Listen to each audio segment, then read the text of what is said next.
In Acts 25 and Acts 26 is a great story that connects us to this theme of cast and catch, seizing opportunities. This is not an ideal opportunity. Paul is on trial. He's brought before King Agrippa. In fact, it's not only King Agrippa, there's Bernice, there's Governor Festus, there's military commanders, and all the leading men of the city. They've all gathered to hear Paul make a legal defense for himself as a Roman citizen who is basically living under the sentence of death. But Paul is bold, he's courageous, he's not feeling sorry for himself because of what has taken place. Remember, when he got saved on the Damascus road, Jesus showed him what he would suffer. He was living out what God showed him. He's not feeling down in the mouth, sorry for himself. He sees himself blessed, called, a carrier of God's life to his generation. And he sees this moment when he's put on trial before King Agrippa as an opportunity. When things are going wrong in your life, do you get miserable? Do you blame others? Do you blame God? Or do you see it as an opportunity to reveal Christ's love to those around you? Things do go wrong, and certainly for Paul they had gone wrong. But he, instead of feeling sorry for himself, he used this to become an opportunity. When you read Acts 25 and 26, and I don't have time to read it all, but maybe you can go read the story for yourself, I want you to notice Paul's manners, his sense of honor. He doesn't get in King Agrippa's face and say, you have no right to treat me this way. He says, I'm honored and I'm glad that I have this opportunity. He's respectful. And this is something that we as soul winners need to have. We need to understand that when doors are opened for us, and sometimes they're opened with antagonistic people, antagonistic audience, that we must conduct ourselves in a way that reveals peace and joy and righteousness, because it's kingdom living.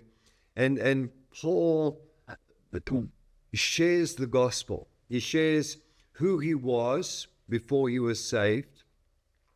He shares his Damascus Road encounter, how he got saved. And he shares it in such a way that they turn around and actually accuse him of being insane. He is so liberated, so free from religion and laws and tradition that they think he's beside himself. But he uses this opportunity to reinforce the message, the gospel. I'm not mad. I have life. I have it abundantly. I'm walking in the joy and the peace of my salvation. And he uses this to launch into the gospel. And King Agrippa says, you almost persuade me. I wish he had persuaded. Sometimes we get real close with people. And when they're almost, but they don't call on the name of the Lord, I want you to be careful that you don't become discouraged. Paul actually then goes for the bigger audience. He says, I wish that you would be just like me, except for these chains. But he also understands there's others around him, and he says, basically to them, I want you to be like me, except for these chains. I want you to have this life that I have, that you see in me. Because I'm here as an ambassador of the kingdom. Every time you get in front of people, I want you to get this image of yourself like Paul on trial. You're giving an answer for the hope that you have in you.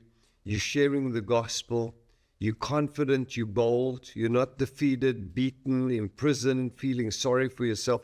You're bold, you're courageous, you stand erect, you smile, you speak to the people respectfully. And you believe God for their salvation. While you're speaking, you even praying in your heart, God, use my voice.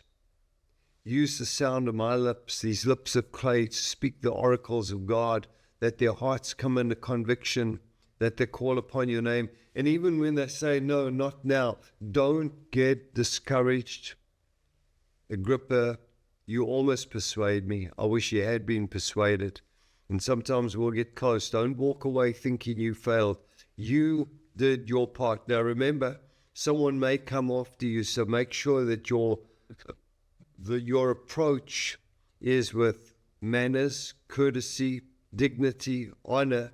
Because if you don't lead them to Lord, maybe you are plowing the ground, maybe you are seeding the ground, maybe you watering on someone else's seed, but the increase in the harvest comes from God. In this case, Paul didn't harvest, but he sowed a seed. I don't know what happened to Agrippa, but I do know that Paul lived his life in such a way that Agrippa almost became a believer. He conducted himself with such skill, he articulated the gospel, that Agrippa, highly educated, trained, almost was persuaded. We don't know what happened later on in his life, but we do know this, that Paul used that opportunity to share the gospel.